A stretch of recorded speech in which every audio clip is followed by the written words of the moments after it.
Hai, Assalamualaikum dan salam sejahtera. Bertemu lagi bersama saya Cikgu Ainul. Okey, dah lama sebenarnya tak bersiaran di channel Cikgu Ainul. Tetapi hari ini saya nak berkongsi berkenaan dengan penggunaan notebook LM. Sebab ini ada request daripada rakan-rakan guru bagaimana cara untuk menggunakan notebook LM.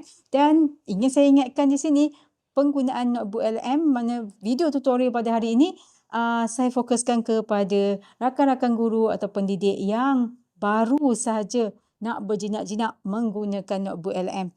Jadi fokus untuk video hari ini adalah pada pengguna beginner. Nak tahu apa yang kita akan belajar dalam penggunaan notebook LM selepas ini bersama saya.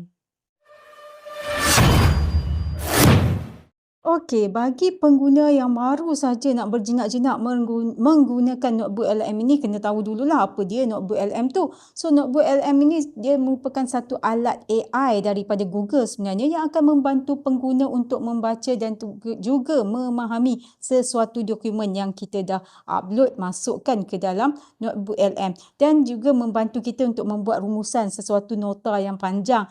Termasuklah dapat menjana soalan bagi guru-guru, dapat menjana soalan kuis serta menghasilkan nota, idea dan juga dapat menghasilkan slide, infografik. Banyak sebenarnya kegunaan notebook LM ni, kalau nak cerita tak habis sebenarnya. So, apa yang kita nak sentuh dalam tutorial kali ini adalah bagaimana notebook LM dapat membantu guru-guru untuk membina RPH, rancangan pengajaran harian, dan juga slide pengajaran. Okey, untuk yang lain kita akan bersiaran dalam siri yang akan datang. So, jom kita lihat pada paparan ini. Bagi pengguna beginner, okey, ini adalah paparan utama bagi notebook LM. Kalau kita just type saja notebooklm.google, so kita akan nampak paparan utama ini.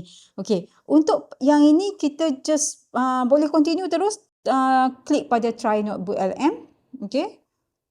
Okey, saya adalah pengguna pro. Kalau cikgu bukan pengguna pro, basic tak ada masalah sebenarnya sebab cikgu masih boleh menggunakan notebook LM ni secara keseluruhan. Okey, tetapi mungkin ada had tertentulah. Okey, jadi kita akan teruskan yang mana bila cikgu klik sahaja tadi, cikgu akan nampak di sini dan first kali apa yang cikgu perlu buat adalah cikgu ubah setting dia. Cikgu klik pada setting sebab ini penting sebenarnya. Kalau cikgu menggunakan bahasa contohnya bahasa Melayu untuk slide pengajaran cikgu, jadi cikgu make sure dekat sini choose your language override ini adalah dalam bahasa Melayu. Sebab kalau kita tak betulkan, dia adalah default. Default means dia akan menggunakan bahasa Inggeris. Okey, jadi kita akan teruskan bila cikgu dah pilih bahasa Melayu di sini. Kita akan teruskan dengan pembinaan bahan-bahan pengajaran kita yang akan membantu kita dalam pengajaran. Okey, jadi kita akan klik pada create new. Okey. Okey, di sini cikgu boleh masukkan banyak bentuk bahan-bahan yang cikgu ada, sama ada dalam bentuk PDF, Docs, okey, ataupun cikgu ada website, YouTube, daripada drive cikgu, ataupun cikgu boleh copy teks, cikgu paste sahaja di sini. Okey, tapi apa yang saya nak tunjukkan hari ini adalah untuk file tu tak ada masalah. Kalau cikgu ada nota, cikgu terus upload file. Tetapi apa yang saya nak tunjukkan di sini adalah bagaimana kita nak menggunakan web new sources, okay, web sources yang ada di dalam notebook LM ini, sebab dia boleh mencari pada cikgu, tak perlu cikgu cari dekat tab yang lain. Cikgu pergi pada tab lain, cikgu cari nota, tak perlu, cikgu boleh gunakan dia untuk mencari nota-nota yang ada di dalam pengkalan data, okay, dalam website yang ada. Okay, so cikgu just type saja. Contohnya saya nak mencari sains, nota sains tingkatan sains bab 2. Bab 2 tingkatan 3. Okey, maksudnya yang ni adalah tajuk respirasi, tak silap saya. So, kita just pergi dan dia akan buat research untuk website ataupun mana-mana bahan yang ada dalam sumber data di Google ini. Okey. Dan dia makan masa sikit lah. Okey, bila cikgu nampak, ya, cikgu boleh tengok dekat sini, ini adalah bahagian sources, iaitu bahagian sumber, yang mana di sini dia akan paparkan semua sumber-sumber yang dia jumpa lah berdasarkan kepada sains tingkatan 3 bab 2 tadi. Okey, dan cikgu boleh tengok 7, okey, semua ada 7 keseluruhannya. Okey, daripada laman web ada, okey, even daripada PDF, Sains tingkatan 3, cikgu boleh cek satu-satu yang mana yang akan membantu cikgu, okey, membantu pengajaran cikgu. Jadi kalau dekat sini mungkin saya akan ambil daripada laman web inilah, iaitu yang pecahan mengikut topik, okey. Saya tak mau ambil semua. Jadi saya akan pilih beberapa sahaja. Okey, tapi di sini kadang-kadang dia akan detect jugalah sumber daripada YouTube, okey. Jadi cikgu kena pastilah. Okey, katakan saya nak ambil yang itu dan juga nota sains tingkatan 3 ringkas padat semua ni. Okey, try sajalah. Okey, dan juga Anyflip ini untuk bab 2. Kita ambil je. Okey, pilih. Okey, bila dah selesai ataupun yang ini satu lagi. 4 saya ambil. Okey, dan bila cikgu dah pilih, cikgu just import sahaja. Okey, dan bila cikgu import, cikgu akan nampak di sini dia akan keluar daripada paparan utama dekat chat. Okey, sebab kita dah tukar tadi setting dalam bahasa Melayu, maka dia akan keluar dalam bahasa Melayu lah. Dan di sini cikgu boleh minta dia generate RPH. Okey, so bina RPH berdurasi 60 minit, katakan 2 waktu. Untuk yang mengandungi elemen 5E. Okay, biasalah kalau 5E adalah untuk pembelajaran abad ke-21. So, kita just continue dan minta dia bina RPH. Kita tengoklah macam mana RPH yang dia akan jana nanti. Okey, sementara dia bina RPH ni sebenarnya sekejap saja kalau untuk bina RPH ni dekat bahagian ruangan chat. Ini adalah ruangan chat. Dan sementara kita menunggu, kita boleh minta dia membina slide kita. Dan yang mana di sini cikgu klik pada slide deck ini. Sebelum cikgu klik pada slide deck, RPH dah siap dibina. So, kita boleh lihat di sini bagaimana RPH ini dibina.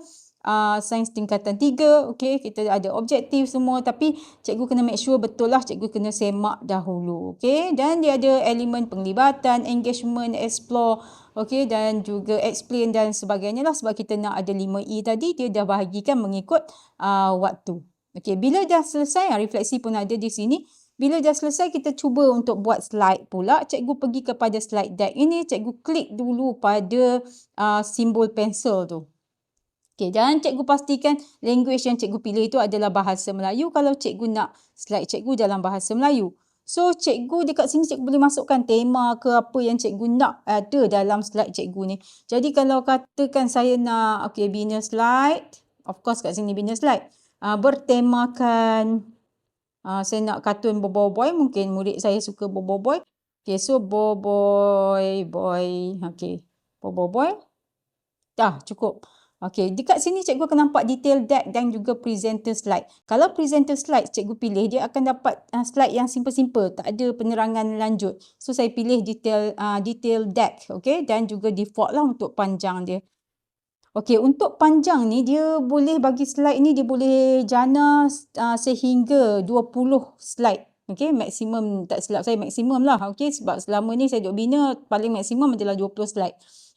Dan biasanya dia akan bina dalam 15 slide. So, cikgu boleh mention tadi cikgu nak slide sebanyak berapa. Okey, dan dia akan bina. Dan untuk pembinaan slide ni dia memang memakan masa lebih kurang dalam kadang-kadang tu dia ambil masa sampai 10 minit macam tu. So, sementara tu cikgu bolehlah pergi mengopi dulu ke, buat-buat kerja-kerja lain sementara menunggu slide cikgu siap. Ataupun cikgu boleh jana juga video ke audio ke, iaitu satu podcast. Cikgu boleh jadikan podcast video explainer yang mana kita akan belajar dalam next series. Okey, cikgu boleh sambil-sambil lah cikgu menjana, sebab cikgu boleh jana banyak sebenarnya sementara menunggu. Okey, jadi kita akan tunggu dulu. Okey. Okey, saya ada hasil yang dah siap. Okey, saya dah hasil yang dah siap. Okey, sebab memang makan masa yang lama. So, ini adalah hasilnya. Slide yang bertemakan Boboiboy bab 2 respirasi. So, mari kita lihatlah. Okey, ini dia slide dia. Okey, sangat menarik sebenarnya. Kita pergi kepada yang kedua. Okey, dan nampak dia dah siap semua. Cantik sebenarnya. Sebab apa yang bagus notebook LM ni, sebab cikgu dah masukkan sources ataupun sumber yang memang daripada yang cikgu nak. So sumber tu dia tak akan pergi ke mana-mana, maksudnya dia tak akan keluar daripada silibus yang kita nak ajar murid kita. So memang sangat menarik lah pada saya. Nampak? Oh, cantik. Okey. So dekat sini saya ada 15 slide. Okey, kalau cikgu nak 20, cikgu kena mention tadi 20 slide, dan cikgu boleh download.